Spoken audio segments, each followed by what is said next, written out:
Very very good morning all my dear students, this is Pradyumna और आज हम start करने वाले हैं अपना next lecture for business study.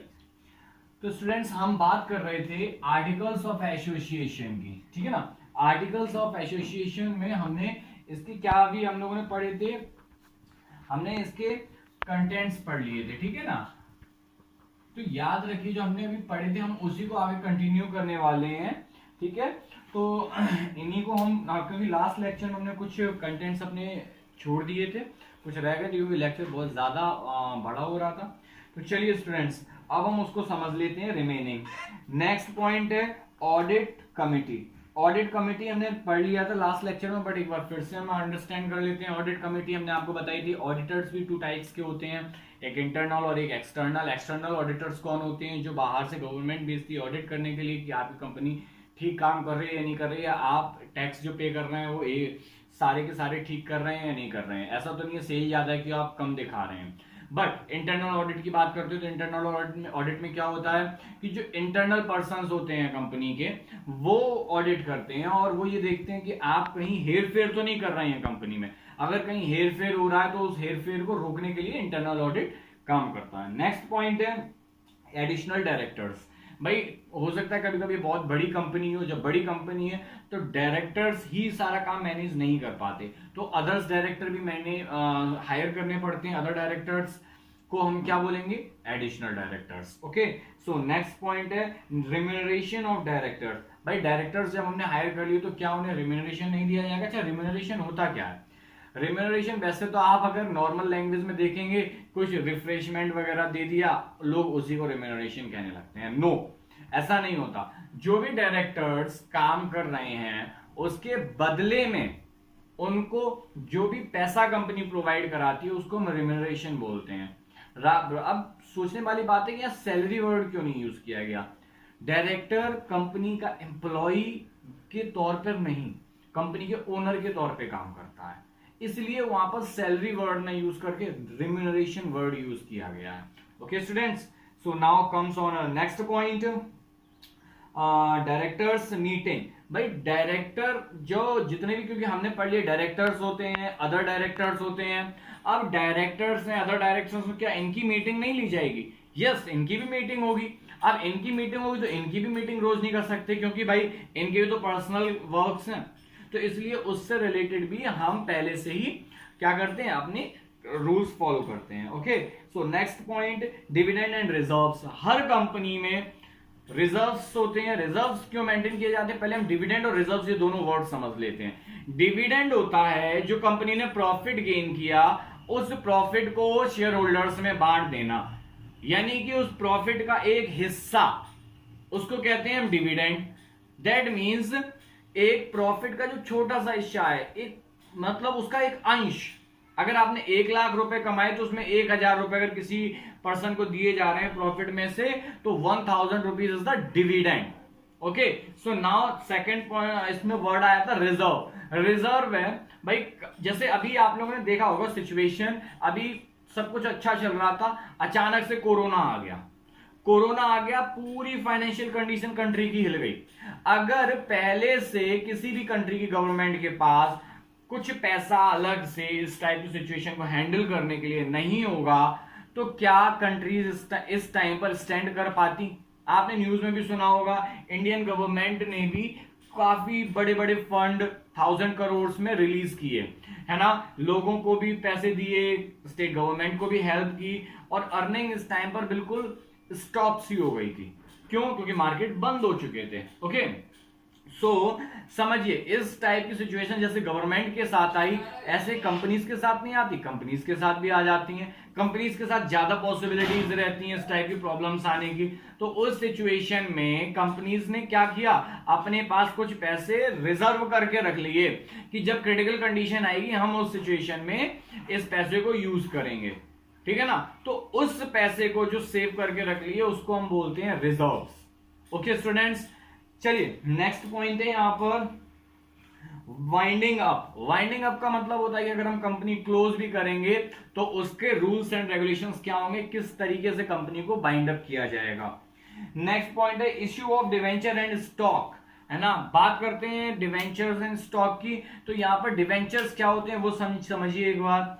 Debenture हर वो मतलब ऐसी चीज, जैसे हमने शेयर्स की बात की थी, समझो जरा, शेयर्स है, शेयर्स में सेम एज शेयर के कंपैरिजन आ जाता है डिवेंचर, ठीक है ना। अब होता क्या है, दोनों में डिफरेंस क्या है, यहां पर जो शेयर होल्डर्स है ये क्या है, ये कंपनी का ही पैसा है, लेकिन ये क्या है, ये डेब्ट होती है। डेब्ट मींस उधार लिया, हमने आपको 10 रुपए का एक डिवेंचर दिया और आपसे कहा भाई एक डिवेंचर हमारा, आप जितने चाहो डिवेंचर ले लो, शेयर की तरह हमने इश्यू कर दिए, लेकिन हम ये पैसा एक सर्टेन टाइम बाद आपको लौटा देंगे, क्योंकि ये हम आपसे उधार ले रहे हैं, बोरो कर रहे हैं। हम किसी बैंक के पास नहीं गए उधार लेने के लिए, हम पब्लिक के पास गए उधार लेने के लिए, उस पर एक सर्टेन अमाउंट से हमने इंटरेस्ट भी पे किया। It's called debentures.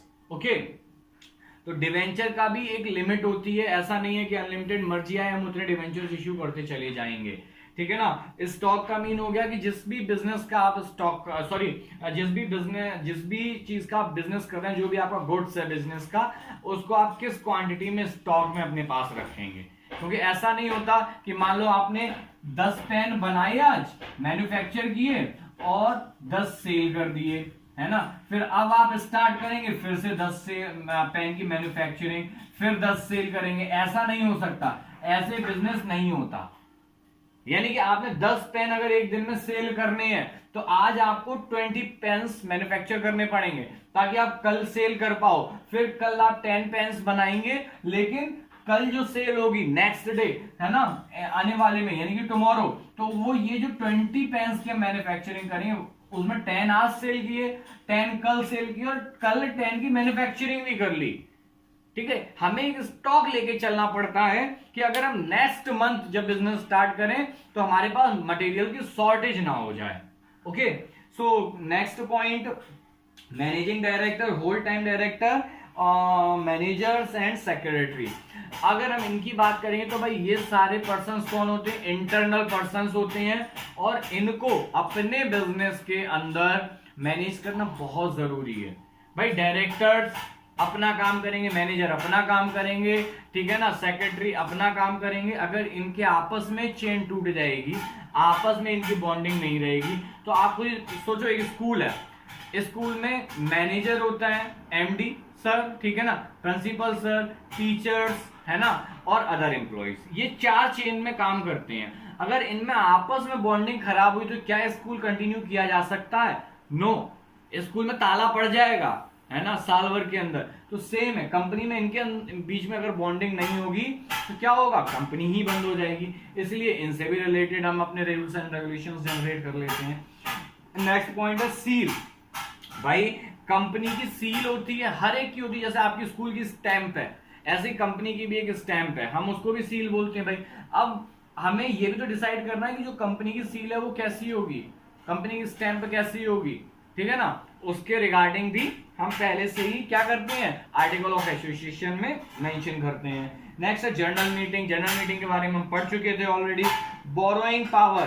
Borrowing power का मीन है कि जो बोरो करना है पैसा मार्केट से, भाई ऐसा तो नहीं हो सकता ना कि हमेशा हमारे पास पैसा सफिशिएंट क्वांटिटी में रहे, कभी ना कभी हमारे पास शॉर्ट भी पड़ सकता है। तो उसका मतलब ये तो नहीं है कि हम मार्केट में कैपिटल इश्यू कर देंगे, है ना, कैपिटल सॉरी शेयर इश्यू कर देंगे कैपिटल के लिए।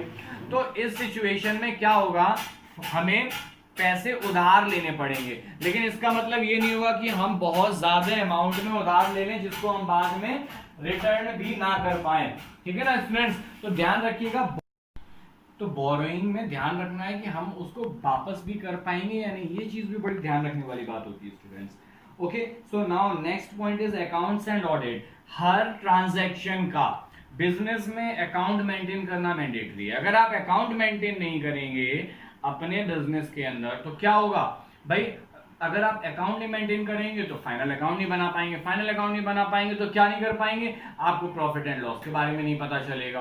तो ध्यान रखिएगा, अकाउंट मेंटेन करना और उनका ऑडिट करना। ऑडिट से मीन है कि वो अकाउंट आपके सही है या गलत, ये चीज हर बार आपको आइडेंटिफाई जस्टिफाई करनी पड़ जाती है।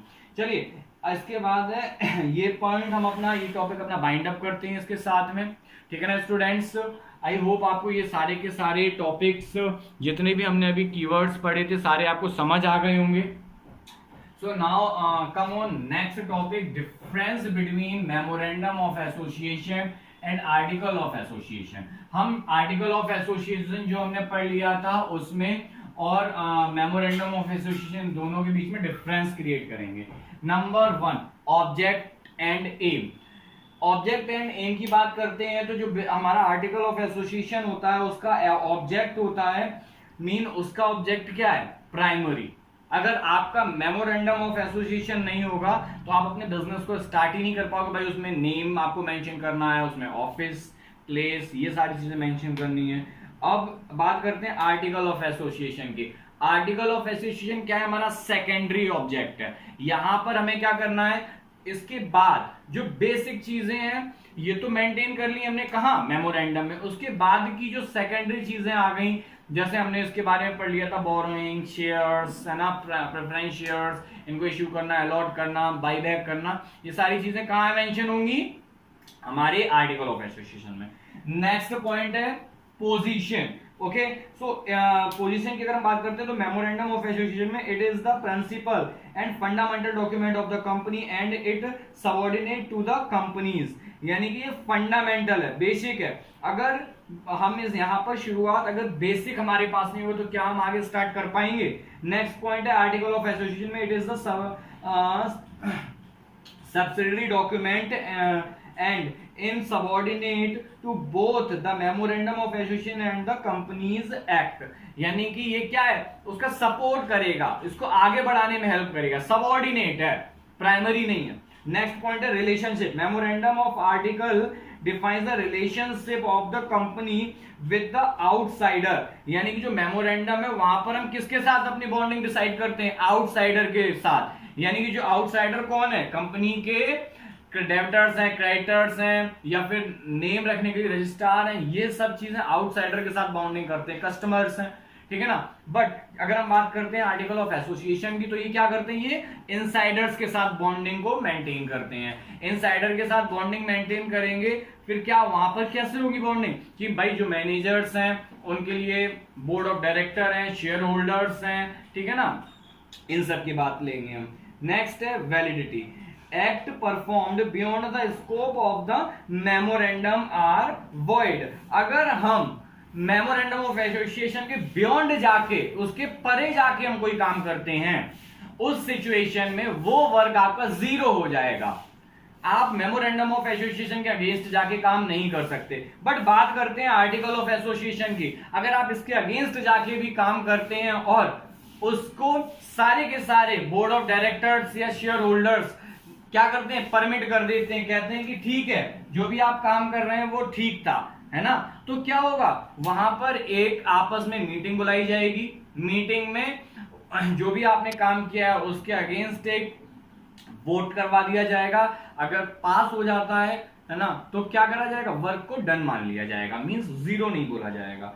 नेक्स्ट पॉइंट है वैलिडिटी एंड लीगल इफेक्ट. अगर हम वैलिडिटी एंड लीगल इफेक्ट की बात करेंगे तो act performed beyond the, sorry ये तो हमने कर ही लिया था, हाँ, अल्टरेशन की बात करते हैं. Alteration in memorandum of association in very difficult and lengthy process. The statutory authority is required in many cases. यानी कि अल्टरेशन की अगर हम बात करते हैं तो मेमोरेंडम ऑफ एसोसिएशन यानी कि एमओए में अल्टरेशन बहुत लेंदी है और एक बड़ा प्रोसेस है. बट अगर हम बात करते हैं आर्टिकल ऑफ एसोसिएशन में तो यहां पर आर्टिकल ऑफ एसोसिएशन का अल्टरेशन इजी है, ठीक है ना, जो और एक इसका प्रोसेस भी बहुत सिंपल होता है. इसके बाद हम बात करेंगे कंपल्सन की. कंपल्सन में तो the preparation of the memorandum of association is mandatory, means compulsory है. But AOA article of association is not mandatory. Okay students, I hope आपको आज का लेक्चर समझ आया होगा. अगर कोई पॉइंट प्रॉब्लम करता है तो आप मुझसे पूछ सकते हैं. Thank you students, have a nice day.